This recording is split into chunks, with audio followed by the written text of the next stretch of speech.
आप सभी को राम राम। क्या आप जानते हैं कि वैदिक ज्योतिष में एक ऐसा समय आता है जब धरती की प्यास बुझने लगती है, बादल उमड़ने लगते हैं और प्रकृति एक नए जीवन की ओर कदम बढ़ाती है। यह समय होता है सूर्य के आर्द्रा नक्षत्र में प्रवेश का। 22 जून 2026 से 6 जुलाई 2026 तक सूर्य देव आर्द्रा नक्षत्र में भ्रमण करेंगे। वैदिक परंपराओं में यह अवधि केवल एक खगोलीय घटना नहीं मानी जाती, बल्कि इससे वर्षा ऋतु के आगमन, धरती के पुनर्जन्म और जीवन में सकारात्मक परिवर्तन का संकेत माना गया है। तो आज के इस वीडियो में हम जानेंगे कि आर्द्रा नक्षत्र का आध्यात्मिक और ज्योतिष महत्व क्या है, सूर्य के इस गोचर का क्या गहरा प्रभाव पड़ेगा, भगवान शिव और रुद्र से इसका क्या संबंध है, जीवन में आने वाले परिवर्तन और इस अवधि में किए जाने वाले विशेष उपाय। तो आइए आरंभ करते हैं।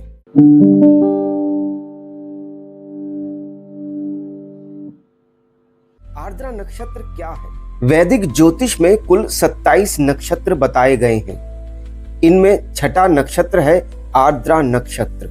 आर्द्रा शब्द का अर्थ है नम, भीगा हुआ या ओस से भरा हुआ। इस नक्षत्र का प्रतीक है एक अश्रु बिंदु अर्थात आंसू की बूंद। पहली नजर में यह प्रतीक थोड़ा दुखद लग सकता है, लेकिन वैदिक ज्ञान हमें बताता है कि यह आंसू केवल दुख का प्रतीक नहीं है, यह उन कठिन अनुभवों का प्रतीक है जो हमें मजबूत बनाते हैं। यह उस पीड़ा का प्रतीक है जो अंततः विकास और उन्नति का मार्ग प्रशस्त करती है। जैसे वर्षा से पहले आकाश में घने बादल छाते हैं, बिजली चमकती है और वातावरण में हलचल होती है, उसी प्रकार जीवन में भी बड़े परिवर्तन से पहले कुछ उथल पुथल अवश्य होती है। आर्द्रा नक्षत्र के अधिष्ठाता देव हैं भगवान रुद्र। रुद्र भगवान शिव का वह रूप है जो विनाश के माध्यम से नव सृजन का मार्ग बनाते हैं। जब पुराना समाप्त होता है तभी नया जन्म लेता है। रुद्र हमें सिखाते हैं कि जीवन में परिवर्तन से डरना नहीं चाहिए, क्योंकि कई बार वही परिवर्तन हमारी आत्मिक उन्नति का कारण बनता है। इसलिए आर्द्रा नक्षत्र को परिवर्तन, शुद्धिकरण और पुनर्जन्म का नक्षत्र भी कहा जाता है। इस नक्षत्र का स्वामी ग्रह है राहु। राहु रहस्य, नवाचार, अप्रत्याशित घटनाओं और मानसिक बदलावों का कारक माना जाता है। जब सूर्य, जो आत्मा और चेतना का प्रतिनिधित्व करते हैं, राहु के नक्षत्र में प्रवेश करते हैं, तब व्यक्ति के भीतर गहरे स्तर पर परिवर्तन की प्रक्रिया प्रारंभ हो जाती है। पुरानी सोच बदल सकती है, जीवन की दिशा बदल सकती है और कई लोग अपने वास्तविक उद्देश्य की खोज की ओर अग्रसर हो सकते हैं। भारत की कृषि परंपराओं में सूर्य का आर्द्रा नक्षत्र में प्रवेश अत्यंत महत्वपूर्ण माना जाता है। विशेष रूप से बिहार, पूर्वी उत्तर प्रदेश और पूर्वी भारत के कई क्षेत्रों में यह मान्यता है कि जब सूर्य आर्द्रा नक्षत्र में प्रवेश करता है तब मानसून सक्रिय होने लगता है। किसान इस समय को खेती के शुभारंभ का संकेत मानते हैं। धरती जो कई महीनों से तप रही होती है, अब शीतलता की ओर बढ़ती है। खेत खलिहानों में नई आशा जन्म लेती है। बीज बोने की तैयारियां शुरू होती हैं।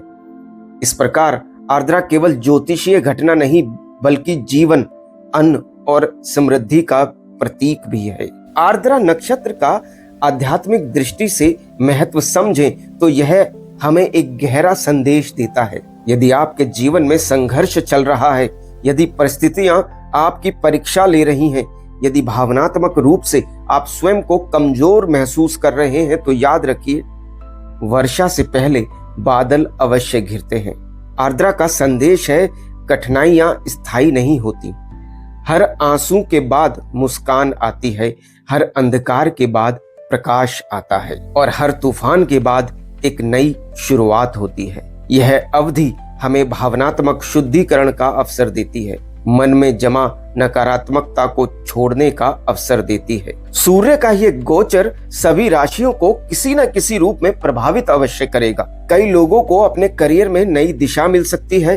कुछ लोगों को पुराने संबंधों में सुधार का अवसर मिलेगा। कुछ लोगों को जीवन के महत्वपूर्ण निर्णय लेने पड़ सकते हैं। जो लोग लंबे समय से किसी कार्य को टाल रहे हैं, उन्हें अब आगे बढ़ने की प्रेरणा मिलेगी।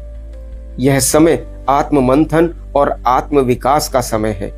पुरानी आदतों को छोड़कर नई शुरुआत करने का समय है। आर्द्रा नक्षत्र का सीधा संबंध भगवान रुद्र अर्थात शिव से है। इसलिए इस अवधि में शिव साधना अत्यंत फलदायी मानी जाती है। प्रतिदिन शिवलिंग पर जल अर्पित करें। यदि संभव हो तो गंगा जल और कच्चा दूध भी अर्पित करें। बेल पत्र चढ़ाएं और श्रद्धा पूर्वक ओम नमः शिवाय मंत्र का जप करें। यदि आपको यह वीडियो उपयोगी लगा हो तो वीडियो को लाइक करें और इसे अपने परिवार और मित्रों के साथ शेयर करें। और ऐसे ही सटीक ज्योतिषीय विश्लेषण के लिए हमारे चैनल को सब्सक्राइब करना ना भूलें। साथ ही बेल आइकन जरूर दबाएं ताकि 2026 के हर महीने की ग्रहचाल और आपकी राशि से जुड़े महत्वपूर्ण अपडेट आप तक सबसे पहले पहुंच सके। अब बात करते हैं कुछ सरल और प्रभावी उपायों की। पहला उपाय, सुबह स्नान के बाद सूर्य देव को तांबे के लोटे से जल अर्पित करें। जल अर्पित करने के पश्चात आदित्य हृदय स्तोत्र या गायत्री मंत्र का जाप करें। दूसरा उपाय, प्रतिदिन कम से कम 108 बार ओम नमः शिवाय मंत्र का जप करें। तीसरा जो विशेष उपाय है वो है सोमवार के दिन शिव मंदिर में जाकर रुद्र अभिषेक कराएं या स्वयं अभिषेक करें। चौथा उपाय जो बहुत महत्वपूर्ण है वो है गरीबों को छाता, जल, शरबत या वर्षा ऋतु से संबंधित उपयोगी वस्तुओं का दान करें। पांचवा उपाय जो आपको अवश्य करना है वो है अपने घर में सकारात्मकता बनाए रखें। अनावश्यक क्रोध, विवाद और नकारात्मक विचारों से बचें। राहु की महादशा या अंतरदशा से जो लोग गुजर रहे हैं उनके लिए यह समय बहुत ही विशेष है।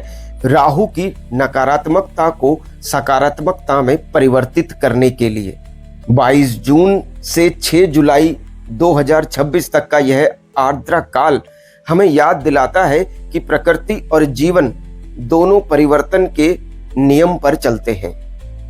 जैसे वर्षा सूखी धरती को नया जीवन देती है, वैसे ही ईश्वर की कृपा हमारे जीवन में नई ऊर्जा और नई संभावनाएं लेकर आ सकती है। यदि जीवन में कोई कठिनाई चली आ रही है तो निराश ना हो सकता है कि यह आपके जीवन की नई शुरुआत का संकेत हो। भगवान रुद्र की कृपा से आपके जीवन में शांति, समृद्धि और सकारात्मक परिवर्तन आए।